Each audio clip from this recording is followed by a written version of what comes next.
Hi guys, welcome back to Make It with Chi Chi. Today we've got another DIY video. We're going to be making this wristlet or a key fob keyring wristlet thing. You're going to cut a strip of fabric 2 inches by 10 inches. I've got loads of scraps, so here we go.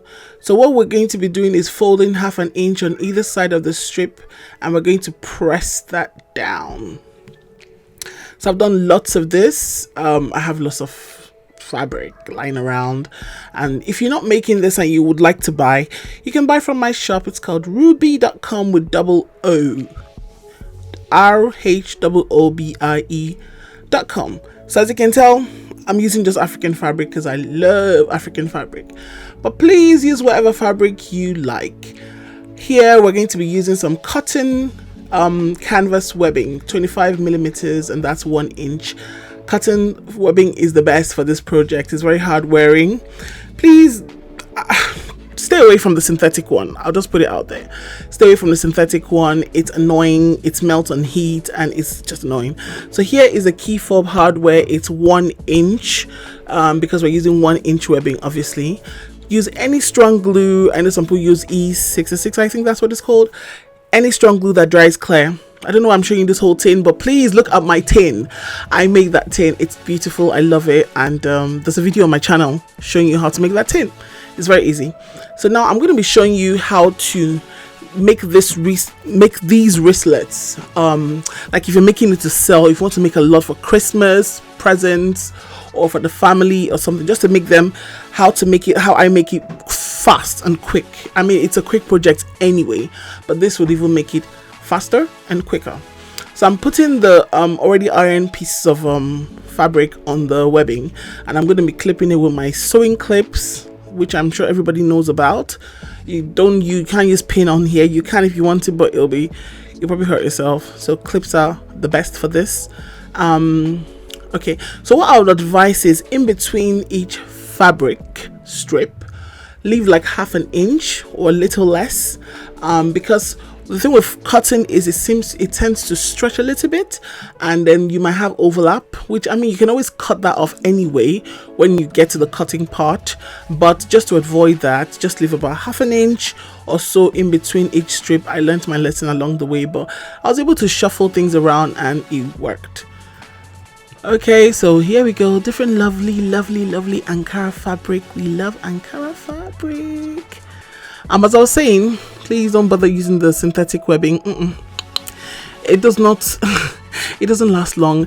The first set of key fobs I made, which is about 2 years ago, I've still got that on my car key, and people still look and say, oh, this is nice, and it's still as strong as ever, like I made it yesterday. Another thing you can do is, after you make this, you can actually just lightly brush Mod Podge on the fabric if you want it to be a little bit more water repellent. It's not necessary, but you can. Considering this COVID period, you can brush some Mod Podge on there to seal the fabric and to keep it from absorbing, sweaty hands and stuff like that. So please, I apologize ahead of time for this clip here. It's going to be all fingers and skin and paws and knuckle hair. I apologize, but I don't know how to set my camera properly just yet. I mean, I sometimes I feel like this is not a necessary bit to show of me sewing, but I know I enjoy watching other people sewing, so I just thought I'll just put this in here anyway. So if you don't like this, please skip it. But yeah, that's the best I could do for the time I had. You can see I'm still adjusting the camera, and I don't know, yeah, just ignore everything else, but just watch the sewing, watch the needles.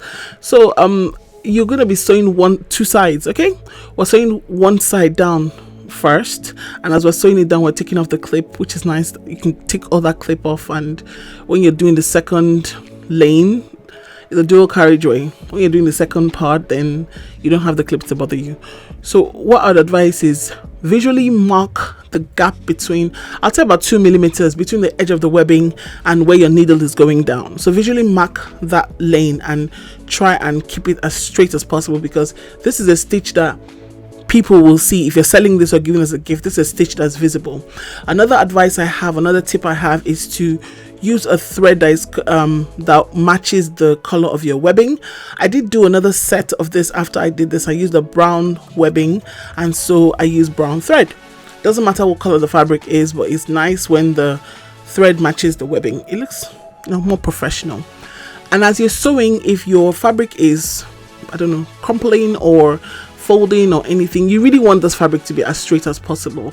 Sometimes you can actually iron on underneath. While ironing, you could actually iron some interface or some, what's that thing called, I don't know, something a little bit slightly thick, you know, underneath, so that it gives it a bit of a bumpy look if you want that, but you don't have to have that. That's another way of doing it. Sorry about my pores and skin showing.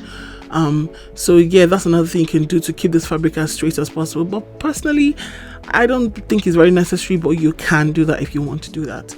So now I'm sewing the second side of this of all the wristlets together, the second part of the dual carriageway. Okay. Okay, so here we are. I'm doing that, and good thing is after the first time I'd established all my gaps in between, and it worked fine. So I'm still struggling with some of the fabrics that have crinkled a little bit. Yeah, so that's it.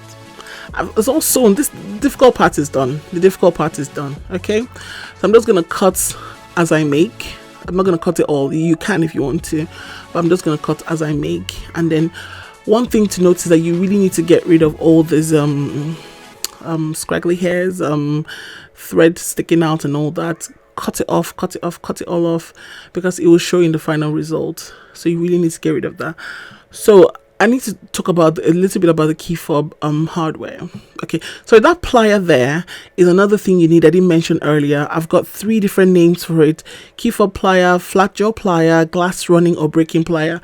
Search any of this on eBay or Amazon, you'll find the plier. When I bought mine, I had to order from China because I didn't really know the name, but now I know the name, the different names. You can find it everywhere and anywhere.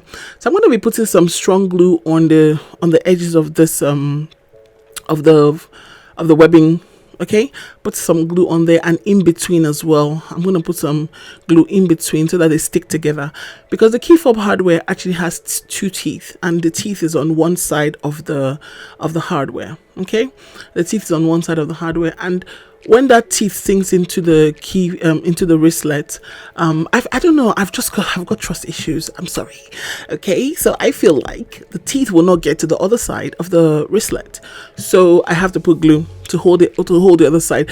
The last thing you want is somebody's waving the keys around with this wristlet, and all of a sudden, boom, it pops out. So the one I have has lasted me over 2 years, and it's not even close to coming out because I put glue. I have to add glue.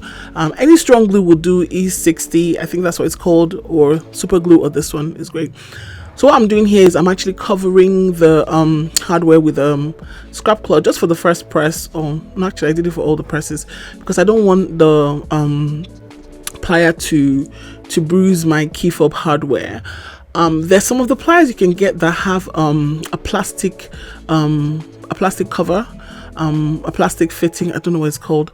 So there's some pliers that you can get that have that, and that would be so good. So that it's called a plastic, or is it a rubber tips? Okay, some of them have rubber tips, and that would protect your wristlet. So at this point, I'd just like to say thank you so much for watching my video.